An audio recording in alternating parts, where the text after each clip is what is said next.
अच्छा, यहाँ पर ये वाला क्वेश्चन देखो, इसमें वो क्या कह रहा है, a motor drags a log of mass 452 kg up a slope by a means of a cable as shown in figure number 2.1। ये आपके पास यहाँ पे 452 kg की यहाँ पे एक मास आ रहा है, और वो कहाँ पर इसको लेकर जा रहा है, एक स्लोप के ऊपर यहाँ पे से लेकर जा रहा है by the means of a cable. यहाँ पे उसने केबल लगाई है एक मोटर के साथ। अब वो यहाँ पे कह रहे थे slope is inclined at 14 degrees to the horizontal. 14 degrees to the horizontal वो वहाँ पे स्लोप इंक्लाइन हुई है, और वो कह रहा है, अब वो कह रहा है show that the component of the weight of the log acting down the slope is 1070 Newton. तो जब भी आपके पास इस तरह के क्वेश्चन आ जाए ना, तो आपने ये चीज़ याद रखनी है कि इसके आपको रेजोल्यूशन बनाने आने चाहिए कि वेक्टर्स को आपने डिवाइड किस तरह करना है। लेट से आपके पास एक यहाँ पे स्लोप है, और स्लोप के ऊपर आपके पास इस तरह करके एक बॉक्स क्रिएटेड है।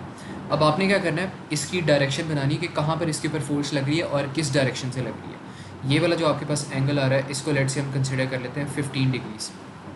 तो आपने क्या करना है, अब जारी सी बात है, अगर आपके पास ये बॉक्स ऊपर को मूव कर रहा है स्लोप के ऊपर, तो इसका कोई ना कोई वेट एक्ट कर रहा होगा।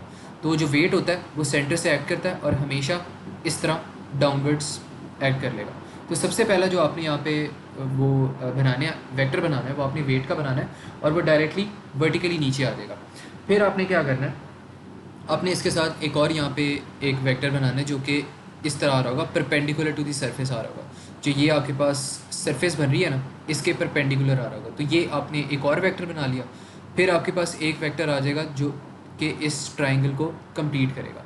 तो जब भी आपके पास एक जो ऑब्जेक्ट है वो स्लोप के ऊपर जा रहा हो, तो आपने इस तरह उसके वेक्टर को बनाना होता है। अच्छा, अब अगर आप इसको नोटिस करो, तो ये वाला जो आपके पास एंगल होता है ना 15 डिग्रीज़ का, it is the same as this angle. यहाँ पर भी आपके पास सेम एंगल बन रहा होगा 15 डिग्रीज़ का।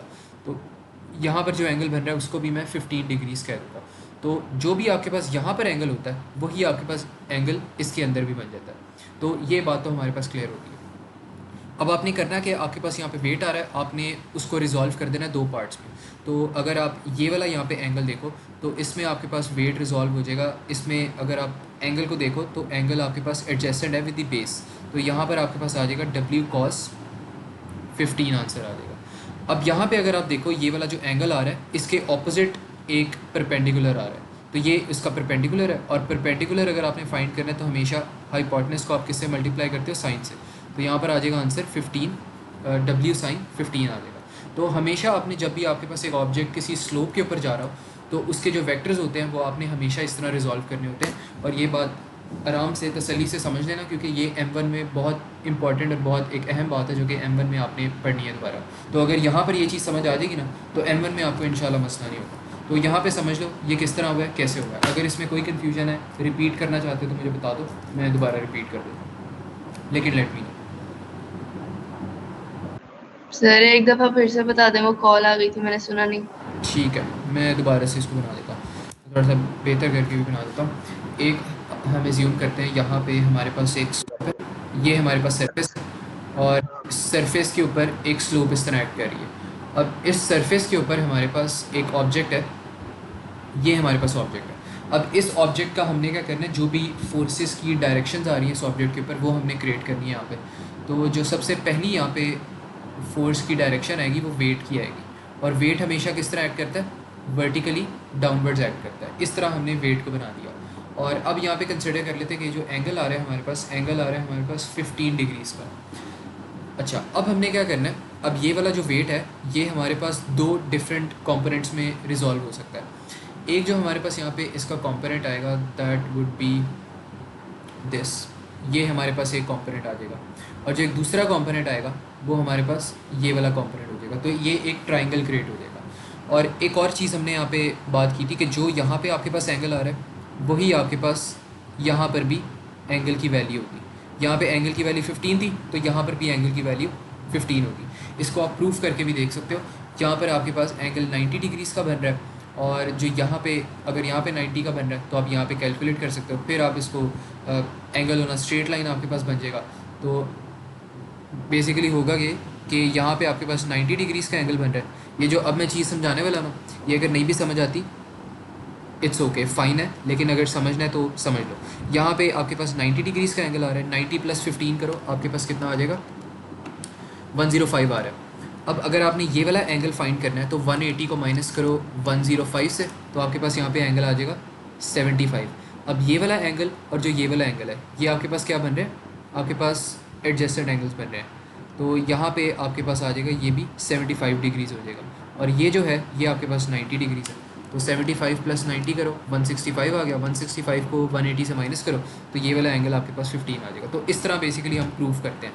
लेकिन अगर ये चीज़ नहीं समझ आ रही, ज़्यादा आपको मैसी लग रहा है, तो कोई बात नहीं, इस चीज़ को याद करने की ज़रूरत नहीं है, इस चीज़ को समझने की ऐसा ज़रूरत नहीं है। आप बस ये यहाँ पे देख सकते हो कि जौन सा एंगल आपके पास यहाँ पर बनेगा वही एंगल आपके पास यहाँ पर भी बनेगा। ये चीज़ आपने याद करनी है। अगर इसको आपने समझना है, कॉन्सेप्ट याद करना है, तो वो जो मैंने यहाँ पे कॉन्सेप्ट बनाया था उससे कर सकते हैं। यहाँ पे 90 डिग्रीज़ का एंगल बनेगा, इसको यूज़ करके ये वाला एंगल आ जाएगा, और ये वाला एंगल और ये वाला एंगल सेम हो गए, यहाँ पे 90 बन रहा है, इन दोनों को ऐड करो, 180 से माइनस करो तो ये वाला आंसर आ जाएगा, जो कि must be equal to this. तो ये होता है हमारे पास। अब आपने क्या करना है, वेट को रिजॉल्व करना है दो पार्ट्स में। तो अगर एंगल को नोटिस करो एंगल के परस्पेक्टिव से, तो ये वाली जो आपके पास साइड बन रही है, ये वाली जो साइड बन रही है, ये आपके पास एडजस्टेड आ रही है विद द एंगल। तो आप यहाँ पे लिख सकते हो कि ये वाली जो आपके पास साइड बन रही है ये W cos 15 है, और जो आपके पास ये वाली साइड बन रही है ये एंगल के बिल्कुल ऑपोजिट आ रही है, परपेंडिकुलर आ रही है। तो ये परपेंडिकुलर साइड है, और परपेंडिकुलर साइड को हम हमेशा किससे मल्टीप्लाई करते हैं, साइन से करते हैं। तो यहाँ पर आ जाएगा आंसर W sin 15।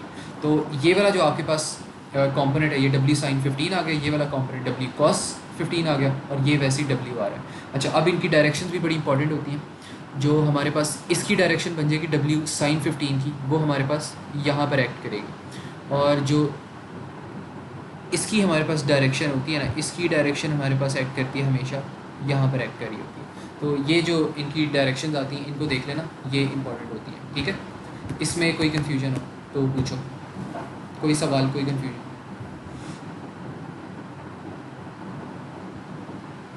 सर हमने वेक्टर किया है, सर ने तो ऐसे मतलब कि ग्राफ जैसा बना दिया, ग्राफ जैसा बना के नीचे जैसे cos थीटा आया, क्योंकि नीचे वो आ रहा है, क्या कहते हैं उसे,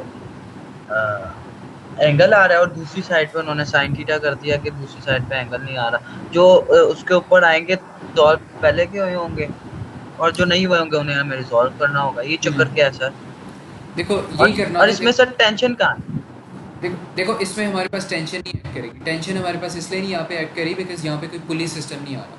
अगर पुलिस सिस्टम यहाँ पे कोई आता ना तब ज़रूर टेंशन करती। अगर लेट से आप कह रहे होते कि ये वाला जो बॉक्स है, अगर आप इसको किसी स्ट्रिंग से, अगर आप इसको करवा रहे हो ना, अगर आप इसको स्ट्रिंग से पुल करवा रहे हो तब इसके ऊपर ज़रूर टेंशन लगेगी। मेरे ख्याल में क्वेश्चन में उसने स्ट्रिंग की बात ही की है, तो क्वेश्चन के अंदर टेंशन आ सकती है, क्वेश्चन के अंदर बल्कि टेंशन ज़रूर आएगी। लेकिन ये वाली जो मैंने आपको एग्जाम्पल दिखाई है ना, ये बिल्कुल ही क्वेश्चन से आउटर लिंक्ड है, ये उससे बिल्कुल ही एक्सटर्नल है, उससे बिल्कुल भी लिंक नहीं है। तो इसका मतलब है यहाँ पे एक्सटेंशन कोई भी नहीं आएगी, बिकॉज ये ऑब्जेक्ट हम एज्यूम कर रहे हैं कि खुद ही ऊपर मूव कर रहा है। मैंने इसके अंदर कोई भी वायर नहीं बनाई, मैंने इसके अंदर कोई पुली नहीं बनाया। तो अगर आपके पास कोई वायर, कोई स्ट्रिंग या कोई पुली नहीं है तो आपके पास कोई टेंशन भी नहीं है, ठीक है। तो मैंने बस एक जेनेरिक सी यहाँ पे एग्जाम्पल बनाई है ना, इसके अंदर स्ट्रिंग है, बस वहाँ पे हवा के अंदर ये ऑब्जेक्ट यहाँ पे पड़ा हुआ है, ठीक है, वहाँ पे स्टेशनरी है। तो उसकी मैंने यहाँ पे उसका जो मोशन आ रहा है वो मैंने यहाँ पे बना दिया, ठीक है।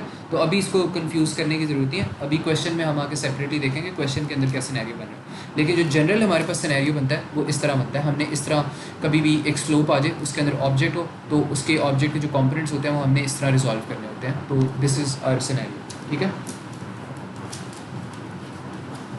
तो sir X axis Y axis बनाने की जरूरत नहीं है? देखो ज़रूरत है, इसकी ज़रूरत इसलिए क्योंकि हमारे पास कुछ क्वेश्चन आ सकते हैं जिसमें हमें वाई डायरेक्शन का जो कंपोनेंट आ रहा है उसको यूज़ करने की हमें पड़ सकती है, मदद नीड हो सकती है। और जो हमारे पास यहाँ पे वो आ रहा है, क्या कहते हैं, एक्स एक्सिस वाली चीज़ आ रही है, वो भी हम यूज़ कर सकते हैं किसी क्वेश्चन में। तो क्वेश्चन टू क्वेश्चन डिपेंड करता है। लेकिन ये जो पूरी डायग्राम मैंने यहाँ पे क्रिएट की है ये आपको बनानी आनी चाहिए। अगर ये आपको समझ आ गई है और अगर आपको कंपोनेंट्स को इस तरह रिजॉल्व करना आ गया तो आप कोई भी स्लोप वाला क्वेश्चन आराम से सॉल्व कर सकते हो। बस ये यहाँ पर पॉइंट है। अब ज़रूरी नहीं है कि हर क्वेश्चन में आपको ये सब चीज़ें करनी पड़ेंगी, कुछ क्वेश्चन में आपको हो सकता है ना ये सब चीज़ें पूरी डिटेल से करनी पड़े, तो उस वो भी चलेगा, ठीक है। Yes sir. ठीक है। अच्छा, अब इसमें ये वाला क्वेश्चन देख लेते हैं जो कि उसने यहाँ पे बनाया हुआ है। इसमें वो क्या कह रहा है, एक आपके पास मोटर है और वो मोटर क्या कह रही है, drags a log of mass 452 kg up a slope by means of a cable as shown in figure number 2.1। अब यहाँ पे वो क्या कर रहे हैं, इस लॉग को बेसिकली स्लोप के ऊपर रेस कर रहे हैं और उसका एंगल क्या बन रहा है 14 डिग्रीज दी हॉरिजॉन्टल, और वो कह रहे हैं show that the component of the weight of the log acting down the slope is 1070। तो यहाँ पे हम लॉग की जो डायग्राम है वो सबसे पहले क्रिएट कर लेते हैं। ये हमारे पास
अच्छा, अब यहाँ पे मैंने क्या कर दिया, यहाँ पे मैंने वो डायग्राम क्रिएट कर दिया लॉग की, और इसमें हमने क्या करना है, we have to show that the component of the weight of the log acting down the slope is 1070। तो इसमें हम इसको रिजॉल्व कर लेते हैं। सबसे पहले हमारे पास यहाँ पर आ जाएगा वेट का कंपोनेंट आ जाएगा।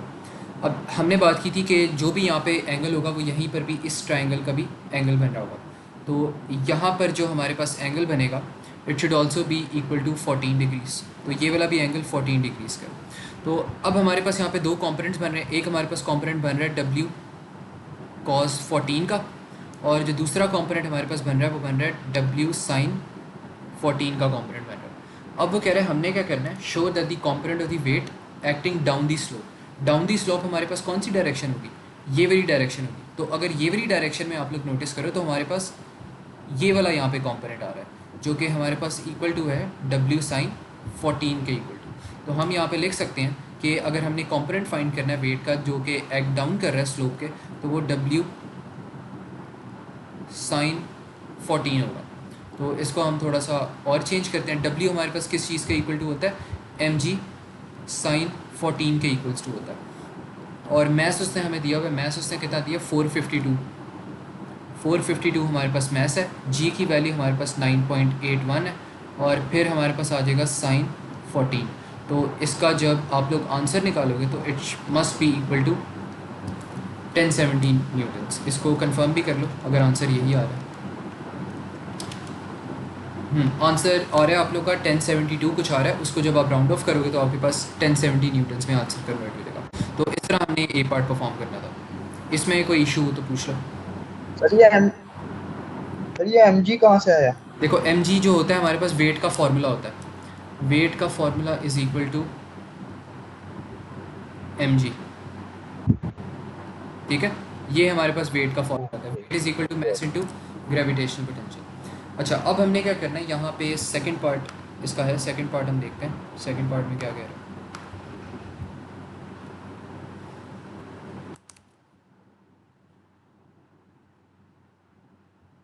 अच्छा, सेकंड पार्ट में उसने टेंशन के बारे में वो देख लेते हैं।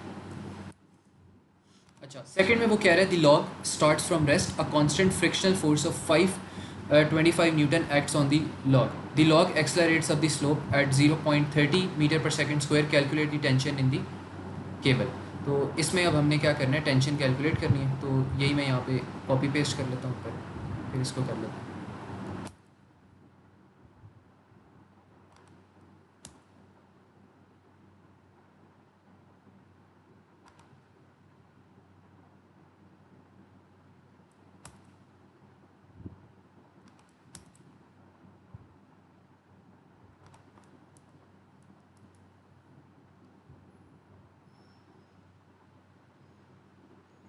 अच्छा, ये हमारे पास यहाँ पे लॉग की डायग्राम बन रही थी और इसको हमने क्या करना है, अब इसके अंदर से हमारे पास टेंशन भी आ रही है, वो भी हमने देखना है. अब यहाँ पे वो कह रहे हैं the log starts from rest a constant frictional force of 525 newton acts on the log. अब लॉग की जो आपके पास ड्राइविंग फोर्स आ रही है, जो कि उसका मोशन होता है, वो कहाँ पर आ रही है, वो इस डायरेक्शन में आ रही है, राइटवर्ड्स डायरेक्शन में आ रही है. लॉग ऊपर को मूव करना चाह रहा है. तो अगर लॉग ऊपर को मूव करना चाह रहा है तो उसके ऊपर जो फ्रिक्शनल फोर्स एक्ट करेगी वो कहाँ पर एक्ट करेगी, वो प्रीवियसली एक्ट करेगी. तो यहाँ पर उसके ऊपर एक फ्रिक्शन की फोर्स एक्ट कर रही है और फ्रिक्शन के साथ ही साथ एक दूसरी फोर्स एक्ट कर रही है जो कि हमारे पास है W sin 14. तो एक उसके ऊपर यहाँ पे फ्रिक्शन की फोर्स एक्ट कर रही है डाउनवर्ड्स और एक W sin 14 की फोर्स एक्ट कर रही है. और जो ड्राइविंग फोर्स है उसके पास वो कहाँ पर एक्ट कर रही है, अपवर्ड्स को एक्ट कर रही है, जो उसको स्लोप के ऊपर मूव करवा रही है. अब वो यहाँ पे कह रहे हैं कि जो एक्सलरेशन है उसकी वो कितनी है, 0.13 मीटर पर सेकंड स्क्वायर है. तो इसमें हमने टेंशन कैलकुलेट करनी है. तो इसमें जो फार्मूला यूज़ होगा हमारे पास, it should be equal to F is equal to M A. अब F आ रहा है हमारे पास, जो फोर्सेज आ रहा है उसके अंदर हमारे पास 3 तरह की फोर्सेज एक्ट कर रही हैं. ड्राइविंग फोर्स जो कि ऊपर मूव करवा रहा है इस पूरे लॉग को, और एक हमारे पास फ्रिक्शन फोर्स आ रही है जो कि डाउनवर्ड्स मूव करवा रहा है, और एक W sin 14 जो कि वेट का कंपोनेंट है, वो भी इसको लॉग को डाउनवर्ड्स मूव करवा रहा है. तो यहाँ पे अगर हम इसे रीअरेंज करें तो हमारे पास ये हो जाएगा, ड्राइविंग फोर्स पॉजिटिव आ रही है तो ड्राइविंग फोर्स के साथ पॉजिटिव आ जाएगा. फिर ये जो फ्रिक्शन फोर्स है उसके साथ नेगेटिव आ जाएगा. इसी तरह ये भी हमारे पास नीचे जा रही है लेफ्टवर्ड्स, तो या इसके साथ भी हमारे पास आ जाएगा W sin 14 आ जाएगा. और यहाँ पर हमारे पास आ जाएगा M इंटू ए. मैथ्स की वैल्यू उसने दी होगी 452, कुछ उसने दी थी ऊपर 452 मैथ्स की वैल्यू आ जाएगी. और जो एक्सलरेशन की वैल्यू वो कितनी है, 0.130. तो this is our value of acceleration. तो इसको हमने सॉल्व करना है और हमारे पास DF की वैल्यू आ जाएगी. अब यहाँ पे अगर आप लोग नोटिस करो तो जो आपके पास फ्रिक्शन की वैल्यू थी वो भी इसने दी हुई है, कितनी थी, 525. तो यहाँ पर आ जाएगा ड्राइविंग फोर्स माइनस 525, और इसकी वैल्यू हमारे पास हमने कितनी निकाली थी पिछले पार्ट में, 1070 निकाली थी. और यहाँ पर हमारे पास आ रहा है 452 0.13. तो इस पूरे क्वेश्चन को यहाँ पे सॉल्व करो तो जो DF की वैल्यू आपके पास आ जानी चाहिए, it must be equal to 415 to 0.130 plus 1070 plus 525. तो ये वाली जो वैल्यू आपके पास आएगी, it must be equal to 1653.75. और इसको राउंड ऑफ करके अगर आप लिखोगे तो आपके पास 1700 न्यूटन्स अप्रॉक्सीमेटली बन जाएगी. तो जो भी आपके पास ड्राइविंग फोर्स आ रही है जो कि ऊपर एक्ट कर रही है, वो कितनी फोर्स आ रही है, 1700 न्यूटन्स की ऊपर को फोर्स लग रही है.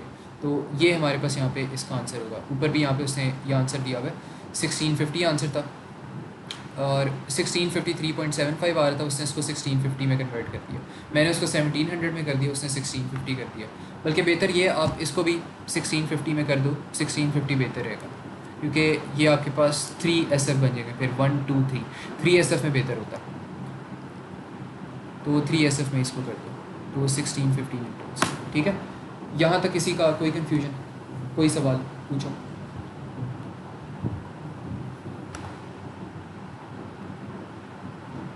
और ये 3 मार्क्स का क्वेश्चन था by the way.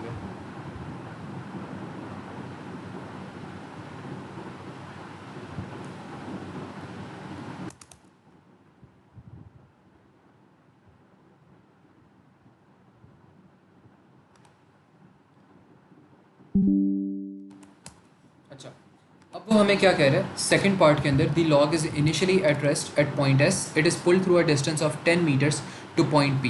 Calculate for the log the time taken to move from S to P. अब S to P हमारे पास क्या था, ये हमारे पास S to P था.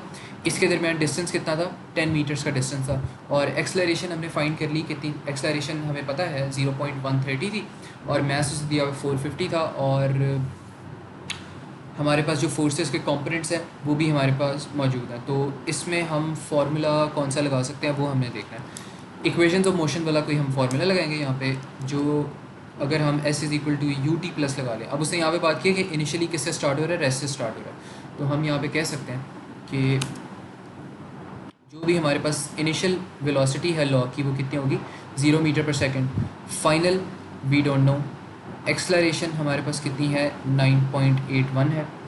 और जो हमारे पास डिस्टेंस आ रहा है वो कितना है, 10 मीटर्स है। तो ये हमारे पास थोड़ा सा डाटा है, इसको हम देखते हैं। और अगर हम S is equal to U T plus 1/2 AT square वाला फार्मूला अप्लाई करें तो हमारे पास आंसर आ सकता है। S की वैल्यू हमें पता है कितनी है, 10 मीटर्स। और ये वैसे U हो जाएगा बिकॉज इनिशियल वेलोसिटी 0 है। और यहाँ पर आ जाएगा 1/2 9.81। और यहाँ पे फिर हमारे पास आ जाएगा टी स्क्वायर। तो टी स्क्वायर की अब वैल्यू आ सकती है अब हमारे पास, वो हम इजीली कैलकुलेट कर लेते हैं। और इसकी वैल्यू हमारे पास बन जाएगी टी की 1.4 कुछ बन जाएगी। तो 1.4 S must be the value of T. तो यहाँ तक क्लियर है सबको, कोई कन्फ्यूजन हो, ये आसान स्टेप था आप लोगों के पास।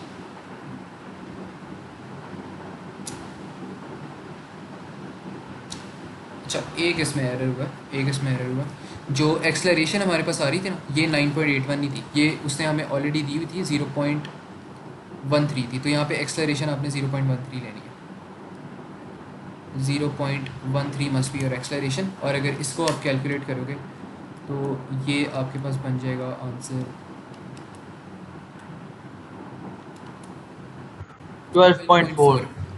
तो 12.4 सेकेंड्स आपके पास यहाँ पे आंसर आ जाएगा। बस ये गलती की थी, यहाँ पे 0.13 आना था इंस्टेड ऑफ 9.8, क्योंकि उसने हमें ऑलरेडी एक्सलरेशन बताई थी कि इतनी एक्सलरेशन एक्ट कर रही है। अच्छा, अब एक मेरा सवाल है आप सबसे यहाँ पे, और मेरा क्वेश्चन ये है कि हमने यहाँ पे 9.81 एक्सलरेशन क्यों नहीं कंसिडर की, हमने 0.13 ही क्यों कंसिडर की। एक तो मैंने तो यहाँ पे बात कर दी ना कि उसने हमें एक्सलरेशन दी हुई थी 0.13 एग्जिस्ट करिए, इसलिए हमने वो यूज़ की। लेकिन अगर हमें उसने दी ही ना होती तो हम किस तरह आइडेंटिफाई करते कि यहाँ पे क्या 9.81 एक्सलरेशन आ रही है या कोई और एक्सलरेशन आ रही है। तो ये मुझे इस क्वेश्चन का आंसर दे दो। सर एयर रेजिस्टेंस नहीं बताई एयर रेजिस्टेंस है कि नहीं? थोड़ा सा क्लोज हो, लेकिन आंसर नहीं है, करेक्ट आंसर नहीं है। देखो, इसमें अगर आप पिछले वाले पार्ट में जाओ ना, तो उसने यहाँ पे क्या किया, अ constant frictional force of 5 to 5 acts on the log. तो अगर आपके पास फ्रिक्शन फोर्स एक्ट कर रही है ना, तो इसका मतलब आपके पास कोई ना कोई एयर रेजिस्टेंस एग्जिस्ट कर रहा है। और अगर एयर रेजिस्टेंस आपके पास आ रहा है तो आपके पास जो भी एक्सलरेशन की वैल्यू वो कभी भी कांस्टेंट नहीं रहेगी। इसका मतलब आप 9.81 वाली जो वैल्यू है वो आप इसके अंदर नहीं आप यूज़ कर पाओगे, बिकॉज उसके अंदर 0.13 मीटर पर सेकेंड की एक्सलरेशन से वो चल रही है। ठीक है, तो इस वजह से हमने इसके अंदर ये वाली एक्सलरेशन की वैल्यू नहीं यूज़ की। सही है, इससे ऊपर वाले पार्ट, एक सेकंड ऊपर वाला दिखाना।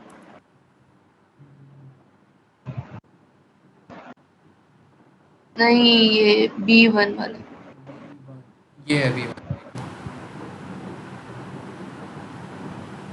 इसके अंदर माइनस कहाँ गया? कौन सा वाला माइनस, कहाँ पे था? ये -5 to 5 है और -1070 डिवाइड होके माइनस कहाँ गया? अच्छा, ये पता है क्या होगा, आपने 452 को मल्टीप्लाई किया पहले 0.13 से, तो ये जो यहाँ पे माइनस है ये वहाँ पे जाके ऐड हो जाएगा। तो यहाँ पे जो भी इसका आंसर आएगा उसको ऐड कर दो 10 में, फिर इसको ऐड कर दो इससे, तो पॉजिटिव में ही आंसर आ जाएगा। ठीक है। अच्छा, इसके बाद एक लास्ट क्वेश्चन पार्ट है इसका।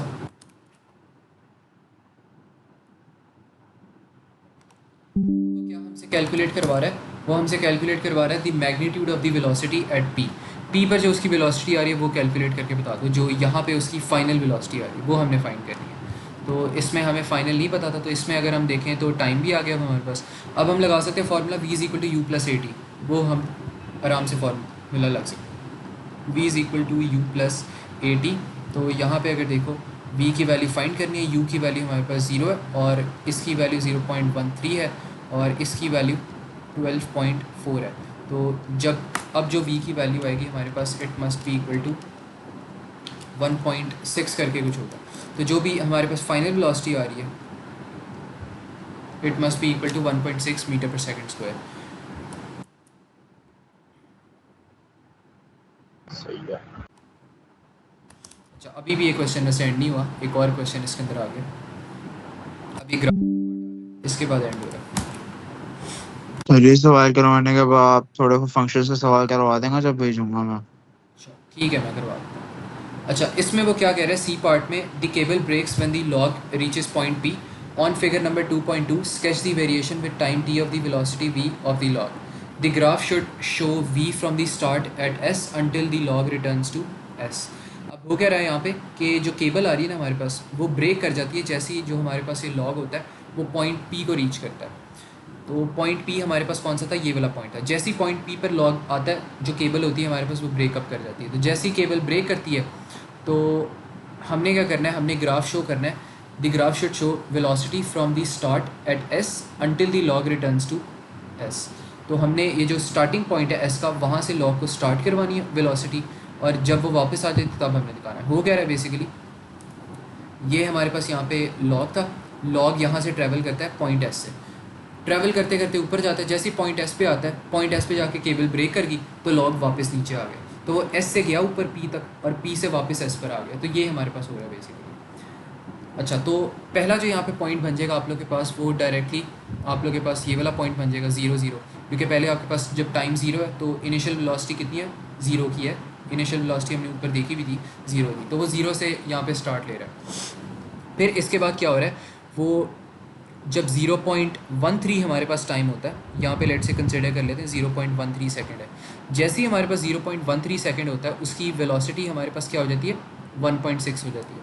तो अब हमने इसकी वेलोसिटी ले लेनी है 1.6। तो एक हमारे पास ये एक पॉइंट आ जाएगा कि जैसे ही इसकी वेलोसिटी 0.13 होगी, इसकी जो स्पीड है वो भी क्या हो जाएगी, वो भी इसकी स्पीड 1.6 हो जाएगी। अब हमने क्या करना है, अब हमने इसको शो करवाना है इन एन ऑपोजिट डायरेक्शन। पहले 0 से स्टार्ट हो रही है इसकी जर्नी और S तक आ रही है। तो ये हमारे पास जो हमने यहाँ पे पॉइंट बनाया, ये वाला जो यहाँ पे पॉइंट आया, ये हमारे पास हो गया S से P तक की जर्नी कंप्लीट होगी।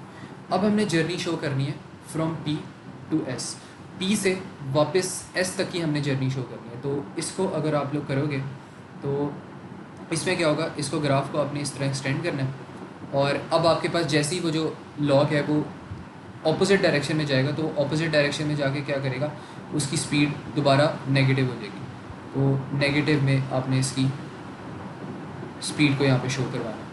तो एकदम से अब उसकी स्पीड क्या हो जाएगी, नेगेटिव हो जाएगी, क्योंकि वो ऑपोजिट डायरेक्शन में जा रहा है। और ऑपोजिट डायरेक्शन में जाने के बाद उसकी स्पीड दोबारा क्या हो जाएगी, दोबारा वो 0 पे आ जाएगा। जैसे ही वो दोबारा S पे आएगा उसकी स्पीड 0 हो जाएगी। तो इस तरह आपने ग्राफ बनाना है। सबसे पहले यहाँ पर क्या हो रहा है, पॉइंट S पे, पॉइंट S पे स्पीड 0 है। फिर वो यहाँ पे पॉइंट P पर आ रहा है, पॉइंट P पे उसकी स्पीड क्या 1.6 से हमने फाइंड की थी और टाइम के 0.13। फिर जैसे ही वो पॉइंट P से दोबारा नीचे जा रहा है, तो एकदम से वो नीचे जाएगा तो उसकी स्पीड एकदम से क्या हो जाएगी, माइनस में चली जाएगी। तो अब उसकी स्पीड -1.6 होगी। और फिर क्या होगी, जैसे जैसे वो S पे जाता रहेगा, आहिस्ता आहिस्ता उसकी स्पीड क्या करेगी, इंक्रीज़ करेगी, और वो फाइनली किस पर आ जाएगी, 0 पर आ जाएगी, और वो दोबारा वहाँ पे रेस्ट पे आ जाएगा। तो इस तरह का कुछ बनेगा। ये मुझे वैसे कंफर्म भी करने दो। Straight line from the origin line down to 0, ये तो ठीक है, ये ठीक हो गया हमारे पास। Line down to 0 velocity in short time compare to stage 1, line less steep negative gradient, final velocity larger than the final velocity in the first part at least। अच्छा, इसमें बस क्या करना है, ये ग्राफ इसी तरह बनेगा, बट थोड़ा सा हमारे पास ये ग्राफ स्टीप बनना है। वैसे ऑलरेडी स्टीप बना हुआ है, लेकिन इसको थोड़ा सा और कर लेते हैं। ग्राफ को हमने ना थोड़ा सा और इस तरह करके स्टीप बना देना, क्योंकि जैसे ही वो नीचे आएगा, क्योंकि ऊपर जाने में उसको ज़्यादा टाइम लगता है, ऊपर जाने में उसको ज़्यादा टाइम लग रहा है, लेकिन जैसे वो नीचे आ रही है, हमारे पास लॉग नीचे आ रहा है, उसको कम टाइम लग रहा है। तो इस वजह से हमने इस तरह का ग्राफ क्रिएट कर दिया। तो यहाँ पर किसी को कोई कन्फ्यूजन हो तो मुझे बताओ, किसी तरह की कोई। सर तो वो जब नीचे गिरेगा तो वो तेजी से नहीं गिरेगा, 1.6 से ज्यादा स्पीड हाँ, नहीं हो जाएगी उसकी? देखो वो तेज़ी से ही गिरेगा, लेकिन इसमें क्या होगी, इनिशियली जो इसकी स्पीड होगी ना वो नेगेटिव होगी, आहिस्ता आहिस्ता करके वो तेज़ी से इंक्रीज़ करेगी। और जो हमने दिखाना होता है ना यहाँ पे कि उसकी एक्सलरेशन क्या है, एक्सलरेशन उसकी बेसिकली ज़्यादा होगी जब वो नीचे गिरा होगा। और एक्सलरेशन हम ज़्यादा किस लिए शो करेंगे, अगर हम जो हमारे पास ये वाला ग्रेडियंट आ रहा है सेकंड को, इसको हम ज़्यादा स्टीप करके बना दें। तो मैंने क्या कर दिया, इसका ग्रेडियंट इतना स्टीप नहीं था, इसको मैंने ज़्यादा स्टीप कर दिया। तो इसका जो ग्रेडियंट है वो ज़्यादा स्टीप कर दिया, इसका मतलब इसकी एक्सलरेशन डाउनवर्ड जर्नी में ज़्यादा थी। ठीक है, इसमें कोई कन्फ्यूजन लेकिन स्पीड जो है वो 1.6 ही रहेगी, इससे इंक्रीज नहीं होगी। स्पीड 1.6 ही रहेगी हमारे पास। अच्छा, इसके बाद एक और यहाँ पे क्वेश्चन देखते हैं। अच्छा, ये अब जो आपके पास क्वेश्चन था ये कितने मार्क्स का था? 4+1+2, ये आपके पास टोटल था, टोटल मुझे करना था।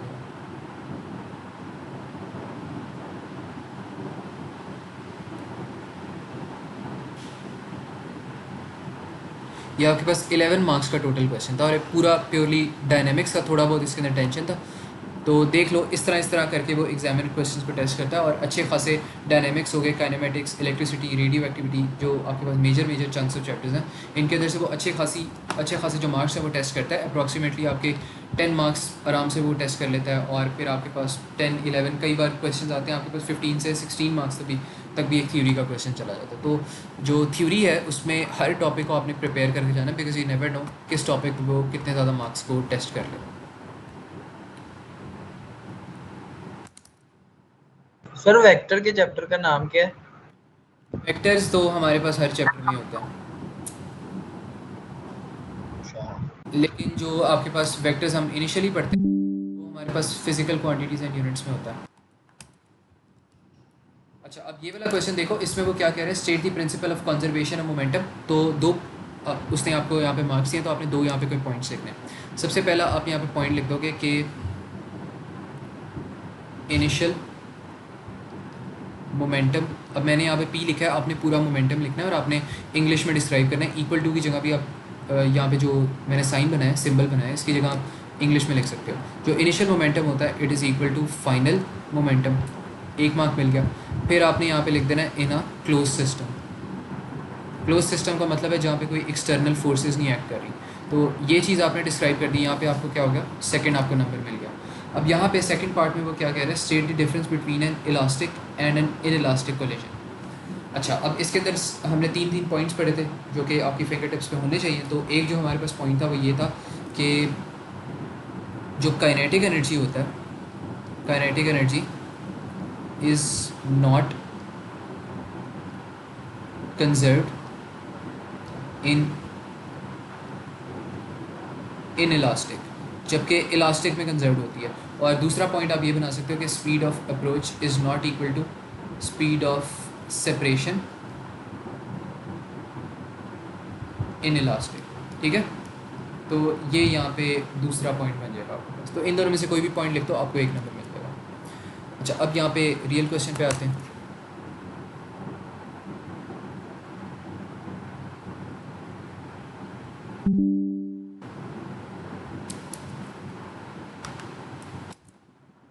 अच्छा, इसमें वो क्या कह रहा है, इसमें वो हमें कह रहा है an object A of mass 4.2 kg and horizontal velocity 3.6 metre पर second moves towards object B as shown in figure number 3.1। ये ऑब्जेक्ट ए है, ये ऑब्जेक्ट बी है। अब वो क्या कह रहा है, object B of mass 1.5 kg is moving with a horizontal velocity of 1.2। ये तो चलो ठीक है, डायग्राम में नज़र आ रहा है, इसको थोड़ा सा भी स्किप करते हैं। ये उसने बिफोर का सिनेरियो बताया, ये उसने आफ्टर का सिनेरियो बताया। अब वो कह रहे हैं calculate the velocity B of the object after the collision. तो इसमें principle of conservation of momentum वाला फार्मूला लगाना है, जिसमें जो आपके पास इनिशियल मोमेंटम होता है it must be equal to final momentum. तो फार्मूला आपके पास ये वाला यूज़ होता है, m1u1 plus m2u2 is equal to m1v1 plus m2v2। ये आपके पास यहाँ पे फार्मूला अप्लाई होगा। अब जो m1 की आपके पास वैल्यू आ रही है वो कितनी वैल्यू आ रही है, 4.2 आ रही है, और जो u1 की आपके पास वैल्यू आ रही है दैट इज़ पॉजिटिव 3.6। फिर इसी तरह m2 की जो वैल्यू आ रही है वो 1.5 आ रही है, और जो आपके पास u2 की वैल्यू आ रही है वो नेगेटिव 1.2 आ जाएगी, क्योंकि ऑपोजिट डायरेक्शन में जा रहा है। फिर इसी तरह m1 में 4.2 आ जाएगा। अच्छा, और हमारे पास इसकी वेलोसिटी कितनी आ रही है, प्लस v आ रही है, पॉजिटिव v, और इसको प्लस कर देंगे हम 1.5 में, और यहाँ पे हमारे पास पॉजिटिव 3 इसकी वेलोसिटी आ रही है। अब हमने क्या करना है, इनको हमने कैलकुलेट करना है और v की जो वैल्यू है वो हमने फाइंड करनी है। तो v की वैल्यू मुझे बताओ क्या आ रही है, कैलकुलेट कर लो, मैं भी कंफर्म कर लेता हूँ।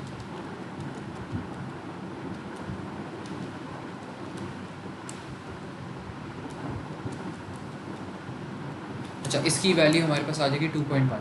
अगर किसी को इससे कोई डिसएग्रीमेंट्स है तो मुझे अभी बता दें, वरना ताकि हम फिक्स करें।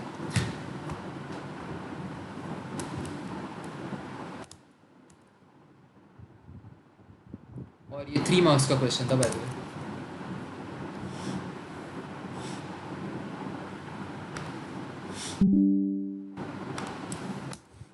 अच्छा, अब यहाँ पे वो क्या कह रहा है, सेकंड पार्ट में वो कह रहा है determine whether the collision is elastic और इन इलास्टिक।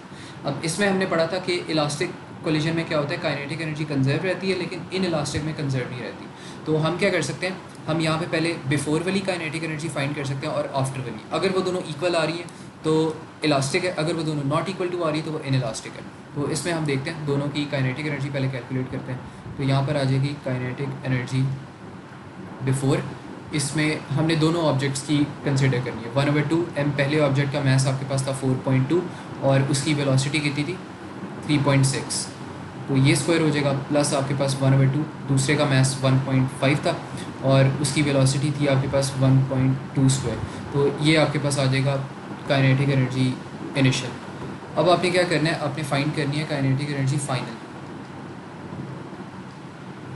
तो इसमें भी आप इसी तरह फार्मूला लगाओगे 1/2 4.2 और यहाँ पर आपके पास आ रहा है v की वैल्यू हमने कैलकुलेट कर ली, पॉजिटिव 2.1 आ रही थी, तो 2.1 स्क्वायर हो जाएगा, फिर आपके पास आ जाएगा 1/2 और इसकी वैल्यू 1.5 थी और इसकी स्पीड फाइनल थी 3 स्क्वायर थी।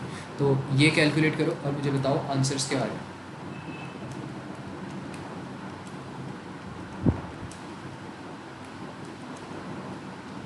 सर फर्स्ट का आ रहा है 26.136 26.136 जूल्स और सेकंड का क्या आ रहा है,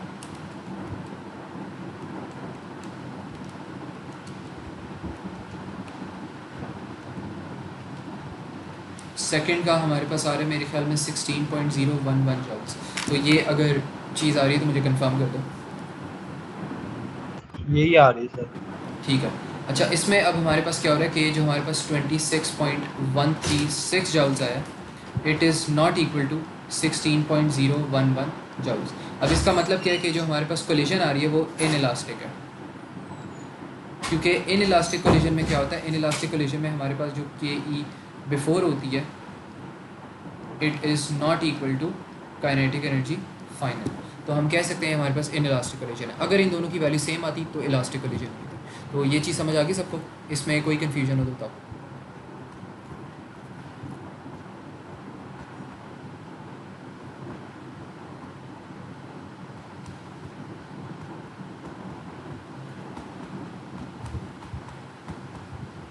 अच्छा, अब एक ये वाला एक लास्ट क्वेश्चन देखते हैं, इसमें थोड़ा सा रिजॉल्विंग का भी उसने कॉन्सेप्ट ऐड किया हुआ।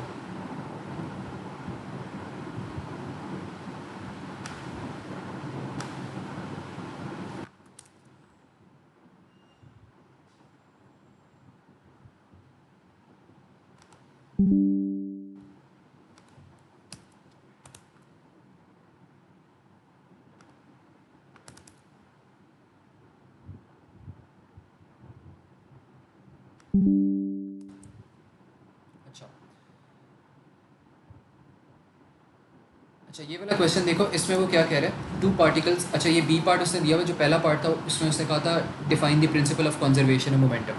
2 मार्क्स का उसने वो दिया हुआ था, तो आप लोग वो वाला किस तरह अटेम्प्ट करना है। पहला पॉइंट आपके पास बन जाएगा final momentum must be equal to initial momentum. दूसरा पॉइंट आपके बन जाएगा कि this is only applicable in a close system फिर नो एक्सटर्नल फोर्सेज है। तो ये 2 पॉइंट्स अगर आप लिख दोगे तो आपके 2 मार्क्स फ्री के मिल जाएंगे। अच्छा, अब बी पार्ट में वो कह रहा है two particles A and B collide elastically as illustrated in figure number 5.1। ये आपके पास ऑब्जेक्ट ए जा रहा है जिसकी स्पीड आपके पास कितनी है 500 मीटर पर सेकेंड है, और यहाँ पर आपके पास ऑब्जेक्ट बी है जो कि एक रेस्ट पर है। अब आपने करना क्या है कि हो क्या रहा है बेसिकली यहाँ पे, जैसे ही यहाँ पे ऑब्जेक्ट ए कोलाइड करता है ऑब्जेक्ट बी के साथ, तो ये दोनों क्या कर देते हैं, ये डिफरेंट डायरेक्शंस के अंदर ये डिफर आउट कर जाते हैं और डिफरेंट डायरेक्शन के अंदर ये जर्नी करने लग जाते हैं। और इसमें हमारे पास यहाँ पे अब कॉम्प्लिकेशन ये है कि अब क्योंकि ये एक एंगल पे हमारे पास मूव कर रहे हैं, तो हमें इनके सेपरेटली एक्स एक्सिस में और वाई एक्सिस में हमें इनके कंपोनेंट्स फाइंड करने होंगे, रिजॉल्व करने होंगे। अच्छा, अब उसने यहाँ पे बता दिए velocity of A is this and the B is at rest, ये सारी चीज़ें हमने डायग्राम में भी देख ली हैं। अब वो कह रहा है कि हमारे पास the mass M of each particle is 1.6 into 10⁻⁻27 kg। अब यहाँ पे उसने जो मैस डिस्क्राइब किया ना वो हर पार्टिकल का सेम मैस है, लेकिन क्योंकि इस मैस की वैल्यू बड़ी है तो मैं इसको वैल्यू से रिप्रेजेंट करने की बजाय मैं इसको वेरिएबल से ही रिप्रेजेंट कर लूँगा, क्योंकि वैल्यू थोड़ी सी बड़ी है और फाइनल कैलकुलेशन में ही मल्टीप्लाई कर देंगे। अच्छा, अब वो कह रहे हैं explain what is meant by particles colliding elastically.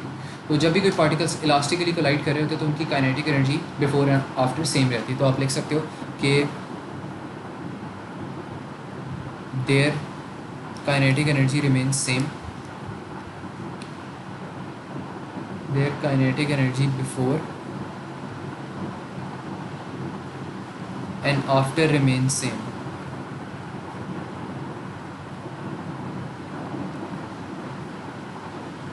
ठीक है, तो हमने यहाँ पे लिख दिया कि उनकी जो काइनेटिक एनर्जी आ रही है जो कि बिफोर वाली है और आफ्टर वाली है वो क्या रहती है, वो सेम ही रहती है। तो ये हमने यहाँ पे बात कर ली और इसके उन्होंने 1 मार्क दिया होता। अब वो हमें कह रहे हैं calculate the initial total momentum of A and B. इस पार्ट में क्या करना है, ए एंड बी का टोटल मोमेंटम कैलकुलेट करना है इनिशियल मतलब इस केस का बिफोर कोलिजन होगा। तो इसमें अगर हम नोटिस करें हमारे पास सिर्फ ये वाला ऑब्जेक्ट मूव करे तो इसी का मोमेंटम होगा, इसका मोमेंटम वैसे ही 0 हो जाएगा। लेकिन हम फॉर रेफरेंस पूरा भी फार्मूला लिख लेते हैं, m1u1 प्लस m2u2। m1 का मैथ हमारे पास कितना है, m होगा। इसको मैं m कंसिडर कर रहा हूँ बिकॉज बहुत लंबी वैल्यू, मैं डायरेक्ट कैलकुलेशन नहीं कर रहा अभी। और इसका जो इसकी जो वेलोसिटी है वो हमारे पास कितनी है, पॉजिटिव 500। और इसको भी मैं m कंसिडर कर लेता हूँ और इसकी वेलोसिटी कितनी है, इनिशियल 0 है क्योंकि रेस्ट पर है। तो यहाँ पे मेरे पास आंसर आ जाएगा 500, m आंसर आ जाएगा प्लस 0 को मैं वैसे डिस्कार्ड कर दूँगा। और m की वैल्यू हमें पता है, m की वैल्यू कितनी है मेरे पास 1.6 × 10⁻⁻27 m की वैल्यू। लेकिन अभी मैं इसको कैलकुलेट ही कर रहा बिकॉज बहुत लंबा आंसर हो जाएगा। आपने अगर लिखना होगा तो आप इसको मल्टीप्लाई करके ही आंसर लिखना। मैं अपनी सिंप्लिसिटी के लिए अभी इसको सिर्फ एक वेरिएबल से रिप्रेजेंट कर रहा हूँ। वेरिएबल की वैल्यू हमें पता है, आप कभी भी इसको मल्टीप्लाई कर सकते हो। अच्छा, इसके बाद हमने क्या करना है, उसने एक्सप्रेशंस कुछ हमसे मांगे हुए वो हमने कैलकुलेट करना है।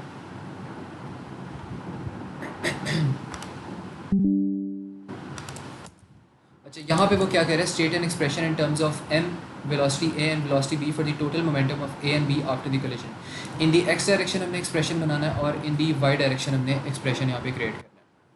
अच्छा, और किन की टर्म्स में, m की टर्म्स में, वेलोसिटी a और वेलोसिटी b की टर्म्स में।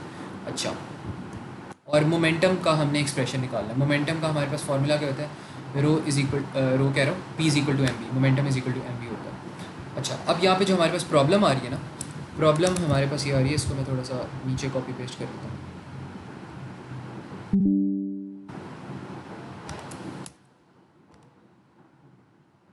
अच्छा, अब हमारे पास जो यहाँ पे मेजर प्रॉब्लम आ रही है, मेजर प्रॉब्लम हमारे पास यहाँ पे ये आ रही है कि जो मैंने यहाँ पे ये डायग्राम बनाई है इसके अंदर जो ऑब्जेक्ट्स हैं आपके पास, ऑब्जेक्ट ए एक एंगल पे रिजॉल्व मूव आउट कर रहा है और जो ऑब्जेक्ट बी है वो भी एक एंगल पे मूव आउट कर रहा है। तो इसका मतलब है यहाँ पे थोड़ा सा हमारे पास इशू हो गया और इनकी जो भी वेलोसिटीज़ आ रही है यहाँ पे वी ए और वी बी, इनको हमें रिजॉल्व करना पड़ेगा। अब उसने आपसे सबसे पहले क्या किया, आपने एक्स डायरेक्शन में फाइंड करना है, तो इनकी वेलोसिटीज़ को एक्स डायरेक्शन में रिजॉल्व कर दो। सबसे पहले इसको एक्स डायरेक्शन में रिजॉल्व करोगे तो इसकी वैल्यू आपके पास बन जाएगी वी ए कॉस 60 बन जाएगी। और बॉल बी को अगर आप रिजॉल्व करोगे तो इसकी वैल्यू आपके पास बन जाएगी वी बी कॉस 30 बन जाएगी। तो इन दोनों की ये वैल्यूज़ बनेंगी। तो आपने क्या करना है, आपने अगर इनके मोमेंटम को कैलकुलेट करना है तो आप क्या करोगे, इन दोनों के जो वेलोसिटीज़ हैं इनको मल्टीप्लाई कर दोगे इनके रिस्पेक्टिव मैसेज से। तो ये एक्स डायरेक्शन में आपके पास ऑब्जेक्ट ए की वेलोसिटी आ गई और एक्स डायरेक्शन में आपके पास ऑब्जेक्ट बी की वेलोसिटी वी बी कॉस 30 बन गई। तो अब इनका टोटल मोमेंटम आपने फाइंड करना है, वो किस तरह आएगा देखो। सबसे पहले आपके पास यहाँ पर आ सर जाएगा, हाँ जी बताओ। सर इसका रिजल्टेंट वैसे क्या होगा? रिजल्टेंट इसका देखो, रिजल्टेंट में हमें क्या करना पड़ेगा, एक्स डायरेक्शन में पहले फाइंड करो वेलोसिटी सारी, फिर वाई डायरेक्शन में फाइंड करो, वाई कंपोनेंट्स को ऐड कर दो, एक्स कंपोनेंट्स को ऐड कर दो, फिर जो आपके पास फाइनल एक्स कंपोनेंट और जो वाई कंपोनेंट आ रहा है उसका पाइथागोरस थ्योरम निकाल लो। इस तरह फिर आपके पास रिजल्टेंट आ जाएगा। अगर इसकी बात कर रहे हो ना कि जो आपके पास वेलोसिटी ए का रिजल्टेंट क्या है, उसका रिजल्टेंट ये है, उसका रिजल्टेंट ये है और उसका एक्स कंपोनेंट ये है और वाई कंपोनेंट उसका ये बन जाएगा। लेकिन जो रिजल्टेंट आ रहा है वो उसका यही होगा जो कि ओरिजिनल वाला है। ठीक है, यस सर। अच्छा, अब इसमें एक्स डायरेक्शन में हमने करना है तो सबसे पहले बॉल ए के लिए कर लेते हैं, उसका मैस भी एम है और इसका मैस भी एम है। तो यहाँ पर हमारे पास आ जाएगा एम वी ए कॉस 60 प्लस एम वी ए कॉस 30। तो इसको जब रीअरेंज करोगे तो m यहाँ पे आपके पास क्या आ रहा है, m और va की जगह यहाँ पे vb आएगा, सॉरी ये आ जाएगा vb cos। तो m को यहाँ पे आप लोगों ने क्या करना है, आप लोगों ने कॉमन ले लेना और अंदर आपके पास आ जाएगा यहाँ पर va cos 60 plus vb cos 30। तो ये आपके पास यहाँ पे आंसर आ जाएगा। अच्छा, और x डायरेक्शन में अगर करना है तो x डायरेक्शन में आपके पास क्या बनेगा, इसकी x वैल्यू आपके पास बन जाएगी va sin 60 और इसकी x वैल्यू आपके पास बन जाएगी vb sin 30। और अब ये जो दोनों डायरेक्शन है अगर आप नोटिस करो तो ये दोनों ऑपोजिट डायरेक्शन में एक्ट कर रहे हैं। जो आपके पास va sin 60 वो अपवर्ड जा रहा है तो वो पॉजिटिव हो जाएगा, और आपके पास vb sin 30 नीचे जा रहा है तो वो नेगेटिव हो जाएगा। तो इसमें आपने क्या करना है, यहाँ पर आपके पास आ जाएगा m va sin 60 minus m vb sin 30। इसको थोड़ा सा वो सिंप्लीफाई कर दो तो बाहर m आ जाएगा आपके पास, अंदर आपके पास आ जाएगा va sin 60 minus vb sin 30। तो यहाँ तक बात क्लियर है, कोई कन्फ्यूजन हो इसमें? फ़ाहद क्लियर है, ईमान, हसीब, बच्चों क्लियर है, समझ आ रही हैं यहाँ तक बातें?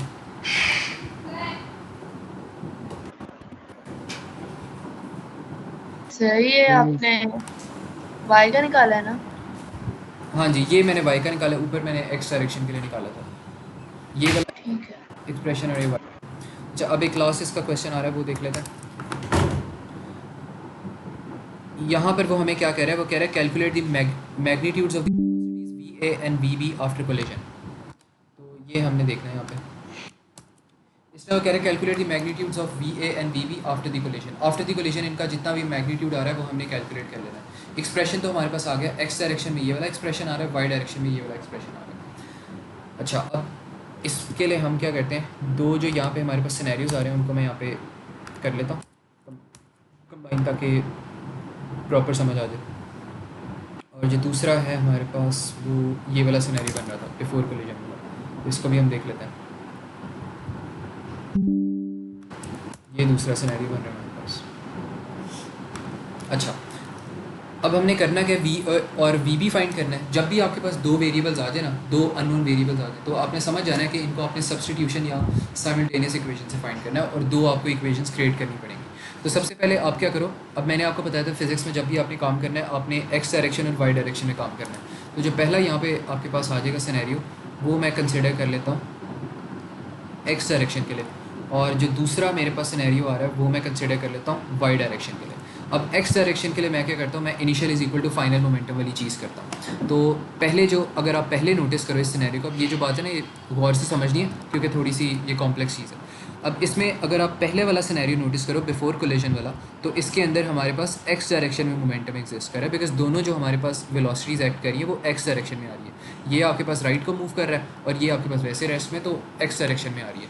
तो इनिशियल मोमेंटम जो इसकी हमने कैलकुलेट की थी, वैसे तो ऊपर भी हमने कैलकुलेट की थी लेकिन चलो दोबारा कैलकुलेट कर लेते हैं। वो हमारे पास बन रही है 500 m प्लस m0।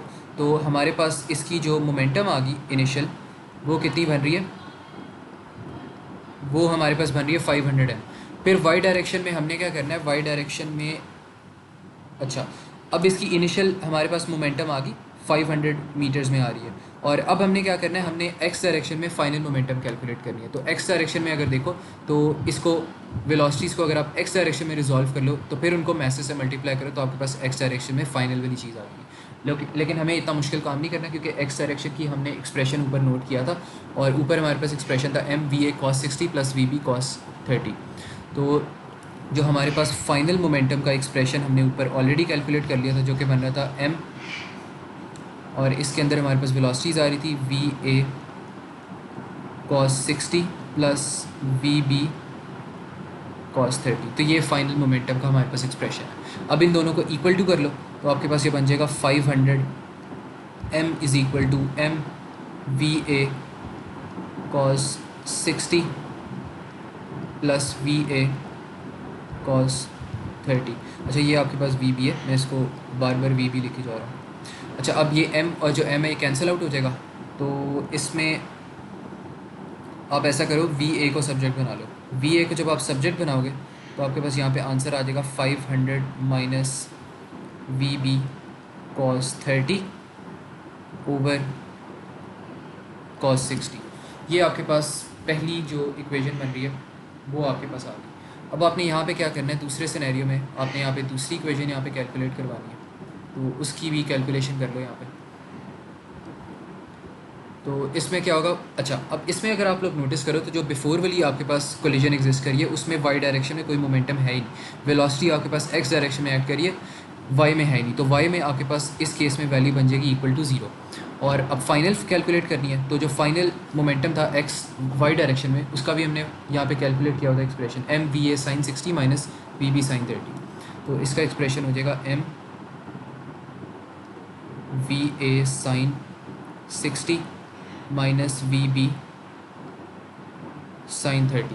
तो इन दोनों को इक्वेट कर दो, 0 is equal to m v a sine 60 minus v b sine 30। M यहाँ पे मल्टीप्लाई हो रहा है, यहाँ पे जाके डिवाइड होगा तो यहाँ पे 0 0 ही हो जाएगा।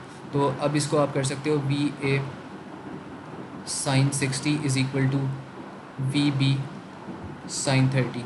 यहाँ पर भी ऐसा करो, वी ए को सब्जेक्ट बना लो, वी ए को सब्जेक्ट बनाओगे तो आपके पास आ जाएगा v b sine 30 over sine 60। तो ये आपके पास दूसरी इक्वेशन बन गई। यहाँ पर भी वी ए आ गया, यहाँ पर भी वी ए आ गया। अब इन दोनों को क्या करना है आप लोगों ने, इक्वेट कर देना है। तो यहाँ पर लिख दो v b sine 30 over sine 60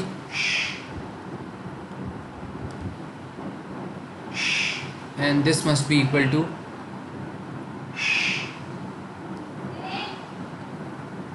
VB।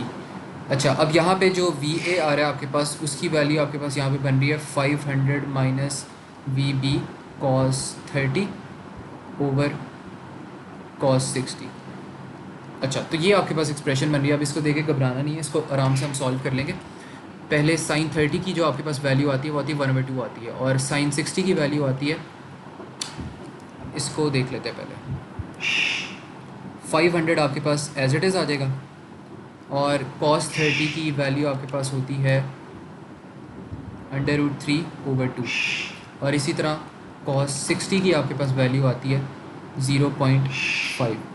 और अगर आप यहाँ पे देखो VB को, तो ये VB है, और साइन 30 की वैल्यू आपके पास आती है 0.5, और साइन 60 की यहाँ पर वैल्यू आ जाएगी √3/2 आ जाएगी।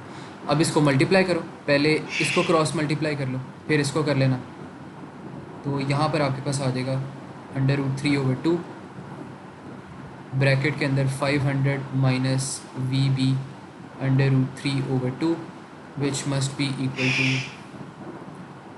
VB 0.5 into 0.5। अब यहाँ पे √3/2 जो आ रहा है आपको उसका मल्टीप्लाई करो 500 से, तो आपके पास कुछ 433 आंसर आ जाना चाहिए। तो यहाँ पे आपके पास आंसर आ जाएगा 433 कुछ, और इसको मल्टीप्लाई करोगे VB से तो वो एज इट इज़ VB आ जाएगा, और यहाँ पर आपके पास आ जाएगा 0.25 VB आ जाएगा। यहाँ पे आ गया 433 is equal to 0.25 VB plus VB। VB को यहाँ पे सब्जेक्ट बनाओ तो आपके पास आ जाएगा 433 ओवर 1.25। अब वेलोसिटी B की आपके पास वैल्यू फाइनली आ जाएगी 1.25 इज इक्वल टू 346 करके कुछ आ जाएगी, 346.4 मीटर पर सेकंड करके आपके पास इसकी वैल्यू आ जाएगी। अब आपने क्या करना है, आपने VA की वैल्यू यहाँ पे कैलकुलेट करनी है। तो VA का जो फार्मूला है उसमें प्लग इन कर दो। VA का आपके पास फार्मूला क्या था, VA is equal to VB sine 30 over sine 60। तो इसमें यहाँ पर आ जाएगा 346.4 sine 30 over sine 60 which must be equal to 346.4 into sine 30 over sine 60। तो इसकी वैल्यू आपके पास आ जाएगी 199.9 करके कुछ, उसको लिख लो 200 मीटर पर सेकंड। तो इस तरह आपने क्वेश्चन करना था। इसमें अब कोई कन्फ्यूजन हो, कोई प्रॉब्लम हो तो मुझे बताओ।